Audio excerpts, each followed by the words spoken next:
Mariing tinututulan ng Pilipinas, ang balitang gagawing nature reserve ng China ang Scarborough Shoal. Ang mga ganitong hakbang ng China, kung pagbabasehan ng history, ay paghuhudyat na magtatayo sila ng infrastructure sa Scarborough Shoal, at ang Nature Reserve Declaration na ito ay ang gagawin nilang rason. Alam ito ng hukbong sandatahan, kaya agad silang naglabas ng pagkundina, at nagbabala na hinding-hindi papayagan ng sandatahang lakas ng Pilipinas ang pagtatayo ng isang tinatawag na Nature Reserve ng China sa Scarborough Shoal, isang bahagi ng karagatang malinaw na sakop ng ating Exclusive Economic Zone, sa ilalim ng Batas Pandaigdig. Ang anumang pagtatayo ng anumang struktura sa Scarborough Shoal, ay ang tinatawag ng Pilipinas na Red Line, na kapag ginawa ito ng China, ay gagalaw na ang hukbong sandatahan upang pigilan ito anuman ang mangyari. Hindi papayagan ng Pilipinas na permanente ng angkinan ng China ang bahura na ito. Ito ang mariing pahayag ng Philippine Navy sa gitna ng lumalalang tensyon sa West Philippine Sea. Ang Amerika at Pilipinas batay sa kanilang Mutual Defense Treaty, ang anumang pakikipaglaban ng Pilipinas sa pagdepensa nito sa kanyang sarili, ay mag-uglaga sa Amerika na tumulong sa kanyang laban.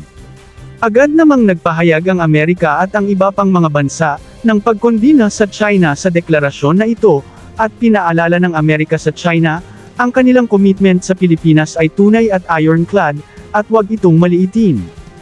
Ayon kay Rear Admiral Roy Vincent Trinidad, tagapagsalita ng Philippine Navy for West Philippine Sea, malinaw ang paninindigan ng militar, hindi kailanman hahayaan ng Pilipinas na maagaw o makontrol ng ibang bansa ang anumang bahagi ng ating teritoryo.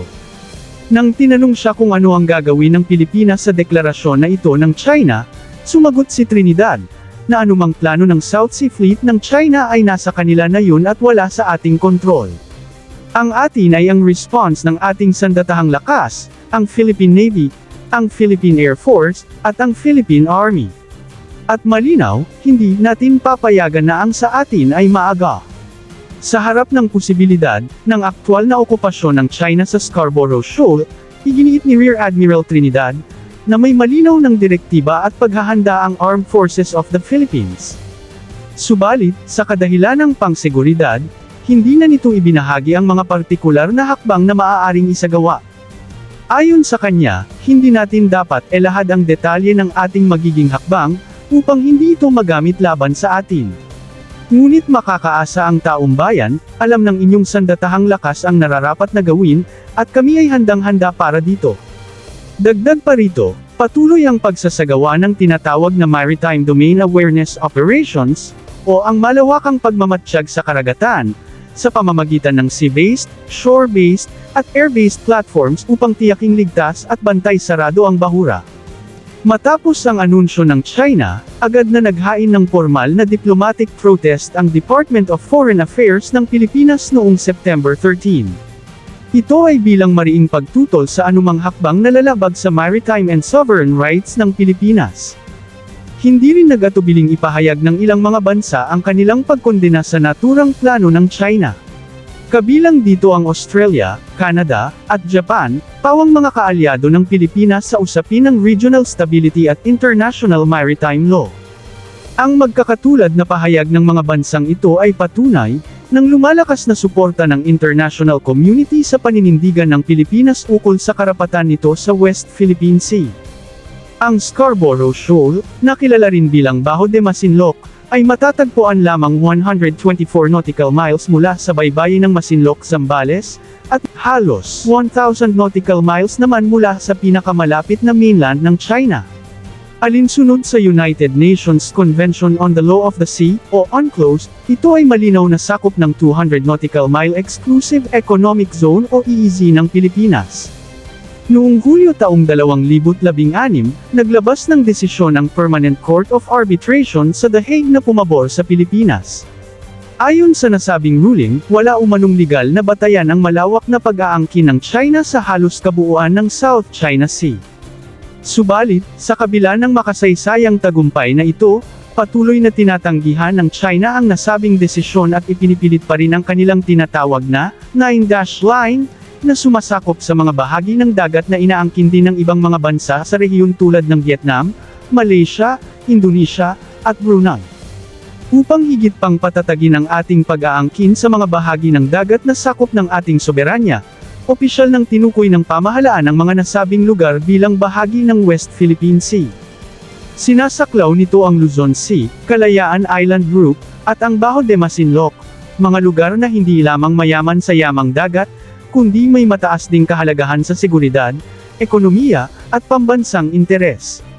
Sa nakaraang Seoul Defense Dialogue 2025, ay disenteng sinupalpal ni Defense Secretary Gibo Teodoro ang isang Chinese official, na naglabas ng kanilang sariling narrative sa dispute ng China at Pilipinas. You had your golden opportunity if you joined the arbitration and you would have told the whole world your position, but you chose not to. Alright. Maybe you would have lost.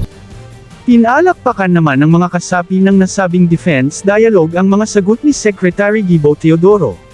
Ganito din ang nangyari noong nakaraang International Institute for Strategic Studies Security Summit in Singapore, kung saan isa na namang Chinese delegation ang sumubok na magtanong sa kalihim gamit ang mapanlinlang nilang narratives, upang sabihin sila ang biktima at Pilipinas ang bully sa West Philippine Sea. Marco Rubio said that the Russian-Ukraine war is a proxy war between nuclear powers and needs to be ended.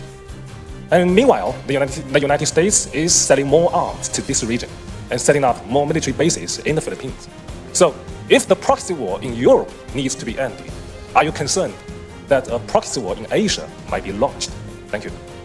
Now, to our Chinese interlocutors, I shall address you collectively.